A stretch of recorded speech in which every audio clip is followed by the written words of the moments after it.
fakie in a run, it looks you confident, and he's confident. Foot jam nose pick to fakie off the bridge. Yeah, it looks like we're going to have another run for all of these guys. Yeah. We'll say if there's enough time on the clock for one more run, when the first guy comes around, they all get another shot. And that's perfect for this guy and for Kyle. Even though that time's going to run out, we're still going to finish out the rotation, and Brett Manasewicz needs to really get it done here. Brett looks like he lost a little bit of his speed. Comes right back, the flare tail whip. He's flipping upside down, turning 180 degrees, and letting his bike flare out, then straight into something like that, a nice front flip. And it's not going to be enough to get him into that next round, but you know, you also care what place you end up, period. So you might as well throw down. Exactly. He looked a little lost at the end of that run, but again, this is only his second year competing at the X Games. He just missed the podium by one spot last year. He's only 16 years old. Remember that name, Brett Manasewicz. You'll be hearing it a lot years He's going to get better and better. He's got his own private skate park now called The Kitchen, which ironically isn't far from the bakery in Chicago. Brian, I think they provide pastries for the bakery. Yeah, that's hold on. Oh, yes! That's a massive flip. He did that at our local park. Big giant flip, 90 over the hip. A lot of draws for Jock. Now let's take another look at this. Look how high he's boosting. Sitting back, a nice slow flip. A little low. Look at that. Gary just riding like Gary rides. With a feeble grind. Clean. Feeble grinds when your back peg is on the coping, your front wheel is up on the surface. Look at that high manual. Up on that carport. Hung up a little bit, but it didn't seem to affect him. He just maintains his speed no matter what. Him and Dennis, San Diego locals, let's just say that they know how to ride their bikes in San Diego. Look at that, downside side peg right up on that plexiglass bridge. Casual downside grind, way above the cement.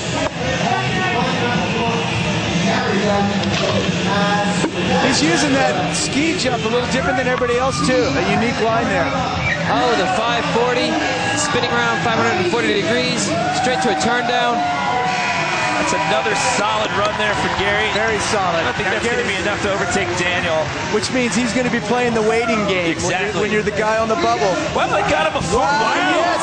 Wow, I said it didn't think it was going to be enough, and he did. He overtakes Daniel Dares by 2 full points. The pressure is on.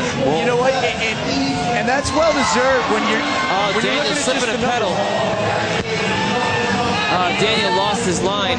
Well, now this is huge. He's your defending gold medalist, and with him calling it with 28 seconds left on the run clock, that means Daniel Dares is now our bubble guy. Why? We take the top 2 scores out of each heat and the better third place scores. So with that last run for Gary Young, he's now solidified himself a spot in that final.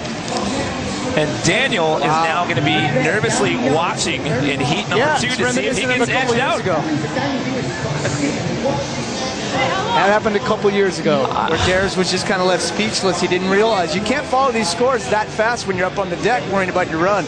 Daniel would have been wise to try to bump that score, even to a 75, could make the difference. Well, I'm going to touch on what you said earlier. I don't know if these guys are really paying too much attention to that leaderboard, but let's take a look at some action from this heat. Last year's gold medalist, Daniel Dares. Look at this. Cork got a 720, his own version, his own style. Right here, Cork 720, totally Daniel style. I love seeing him do that. Out of the pool bowl, the alley-oop double tail whip. That's very impressive because that lip is steep.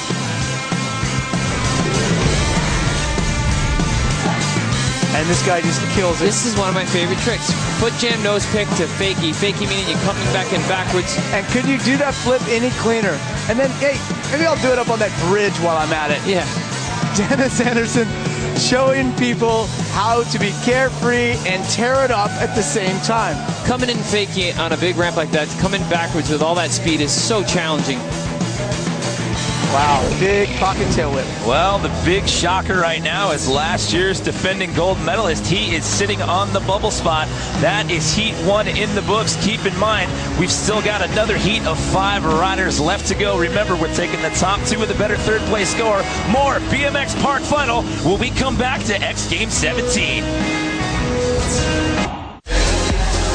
Welcome everyone to day 3 of 4 here, X Games 17. You're looking at a live aerial shot of downtown Los Angeles and LA Live. We are on what we call the event deck, and we are down to our last jam session here. It is the BMX Park Final. We have narrowed the field down to 5 riders out of our 2 heats, and these 5 riders are about to do battle in hopes of walking away with some X Games gold here this afternoon. Hello everyone, I'm Jimmy Coleman, sitting alongside Dennis McCoy and Kevin Robinson. We've got Chris Pastris out there getting some sideline reports for us, and the big story coming into this final, 2 actually. Dennis Anderson was our top qualifier coming out of elimination, and he pretty much picked up where he left off on Thursday. He's the top score guy here in the final, and last year's defending gold medalist Daniel Dares, he barely got in. He was our bubble score guy. He'll be joined by Chase Hawk, Gary Young, Scotty Kramer, and of course Dennis Anderson. But how about it with Daniel Dares getting in on that bubble spot?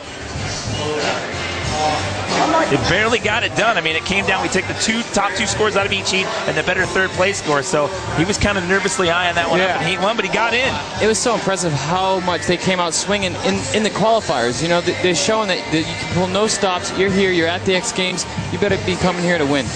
Yeah, well, you know what? It's going to be an interesting final. All the scores are a moot point at this point. We've cleaned the slate, we re-rack, and we'll do it all over again. It is a 15-minute jam session. These riders will run in order as to how they're seated. So we'll see last year's gold medalist first, then Chase Hawk, Gary Young, Scotty Kramer, and then Dennis Anderson. It's a 40-second max run clock. You run in order.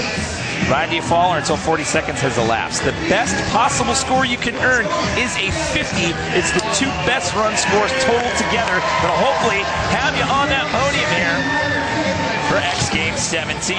And here we go. We are in. Started off with last year's gold medalist. This is Daniel Dares. Daniel with a big double tail whip, coming out swinging out of the pool bowl. And big was the key point. He seemed to like hit that with a little more speed and boost it a little higher. And that'll help you maintain your speed through the rest of your run. Oh, man! Double tail whip Straight into the flare.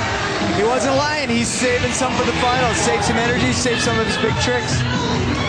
You know, and you also got to consider the wow factor. You know, you come out, you kind of hold back a little bit, then you come out for your finals run with energy like this. Oh! 7 over the gap.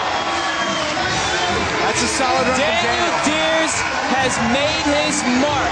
Did he take his hands off on that? It looked like he got his hands off. He is here to compete. Oh, it looked like one of them came off. And right out there right now, Chase Hawk, he's just going to attack this thing at high speed. What a massive line. Now, we talked about this in the elimination rounds. Some of these guys have a big arsenal of tricks, and then again, a guy like Chase here, he's known for his style and his flow, and that's obviously paying off for him because here he is in the final. Chuck no-hander up into the ski jump, hops around the bowl corners and gets some more speed. Now Daniel's posted a 35. That's a solid score, but it's far from the 40 that some of the guys were posting in earlier rounds. So huge alley-oop. Alley-oop meaning you kind of drift backwards, you kind of travel backwards through the air. Well, we're about to see another one of these style and flow guys with Gary Young. Watch how fast this guy propels himself through these corners and these pockets. Nice bar transfer in. That's a cool line. That is a very cool line. A peg grind right into the transfer off the carport. Man on the same line, coming into a little bit of trouble there. The alley-oop backs up. The tail whip out of the tombstone. Gary's looking like he's lost a lot of his speed. Yeah, this isn't his best, but the downside peg grind. Gary have to call it. Hey, it's a 4-run format. If you're going to fall, he was falling on a run that wasn't quite up to his standards to begin with, so. And he still has 3 runs left. He's got time. Gary has the energy to come back out and maintain the same energy level. Yeah, the key factor, it's your best 2 runs, and with 12 and a half to go on the clock, plenty of time left. And here you go with Scotty Kramer. Scotty, the double tail whip transfer up onto the carport. Wow, look at big transfer line. Look at the speed that he's maintaining. He's definitely up the ante with his intensity from what we saw out of Heat 1 from him. And that was a big trick. Backflip tail whip into the pump up. He landed basically flat with no transition. And look, he maintains his speed. He goes right back into his run. The impressive thing to me was what he did before the whip flip. He did a high-speed bar spin, bunny hopping into that bowl. That's fast, and it's a nice, I mean, it's a gnarly tight landing. To hit that as clean as he did and go right into this. Look at that. That's a big line. He just slipped the pedals there, but he touched down, so he keeps the run going. And he got his energy back quick. He got his speed back really quick. And no fault of his, really. I mean, there's just nothing to land on there. This is Dennis Anderson. Manual, tuck no hander in. Whip down that. That's the challenge with a course like this. When you can falter a little bit, you can land a little low, and if you can get right back into your line and get your speed going again, that's what it requires for a course like this, and to put together a winning run. And he's not even halfway through the run yet, but I feel like we're going to be seeing the leader. Oh, the tail around the pocket. Yeah. He's just, there it is. Looks like he's thoroughly enjoying himself. Those are perfect. He's made every single one. Well, right into a tail whip. Looks like full pole, uses all his time right to the buzzer. He's going to be the leader there, and he's led from Gary Young, some of the appreciation of a good run from Dennis. Well, the best possible run score you can get is a 50. He gets a 40, so he's picking up right where he left off from round one. I want to know how everybody thinks about this contest. Tweet us at XGAMES or tweet me at CREW.3gp. No-handed 3 down the ski jump. No foot can the late whip. Wow! That's one of the bigger tricks. Out of the pool bowl, a steep transition. Man, and a huge 720. He's halfway through. He's got to maintain. Daniel, so far, his theory is working. Well, he had a little bit of a scare being on the bubble going into this, and he says, you know what, I'm not wasting any time this time around. He wants another gold medal. Look, out of the pool ball, big alley-oop, double tail whip, out of that steep transition. That is such a challenge. That's going to be a big score. He's got a first run score of a 35, and he gets a 40. So that's a big run there for Daniel Dares as we bring back in Chase Hawk. Daniel Dares is back. Well, if this keeps up, there's going to be an all-out battle between him and Dennis Anderson. Chase nailing that the line, high speed. See me closing right into the high speed ice pick grind. So just your back peg is on the coping. He's showing a lot of control. Those are considered like flow type moves. And you do it and go into something that big, this is what people like to see. But he did quit really early and didn't have enough tricks, so.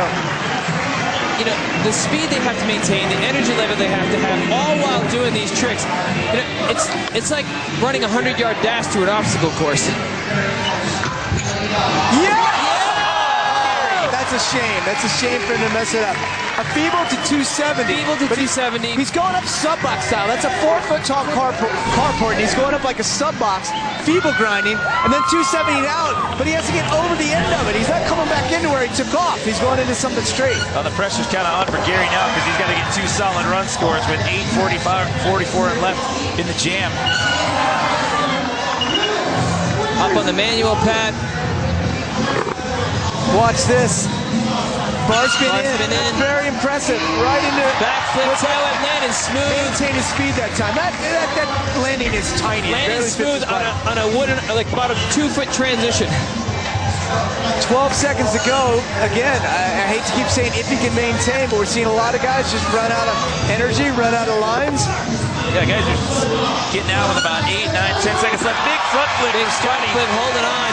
Right out the buzzer. Used all his time. Coming out with a banger right on the end. I always think that's super important. Yeah, that was a big run right into a big score. Guarantee. This run's going to be big for Dennis Anderson. He's got a first run score of a 40. Remember, it's your 2 best run scores total together. So what does Dennis have for round 2? More of the same. High speed, flowing, big tricks, and not afraid to work in a little of everything. Big bar spin to X up. You don't see people going that high. Not going that. That's what I love seeing. That I love seeing people utilize the big ramps. Flip whip. That's ridiculous. Over that chunk. That is amazing. That's ridiculous. And look at that. That's what I'm talking about. Tech lip tricks in the run, still finds a way to keep the speed and get going again. This is what BMX is about. And he did that right now. And he did that out of a flip whip. Out of a flip whip. you're watching at home, the 2 clocks in the upper right-hand corner of your screen. The one in white, that's how much time we have left in the jam session. The one in yellow, that is the run clock. And there you go, 41. 41, and Dares is going to pass on his run. Does he have a mechanical difficulty? Is he winded? I have no idea. This is not the time to be passing on your run. If there's nothing wrong with his bike, this is where it gets weird, because now Chase is going earlier than he would have gone. The next guy's going earlier than somebody else might decide they want to pass. In a jam format like this, when somebody gets pulled out of the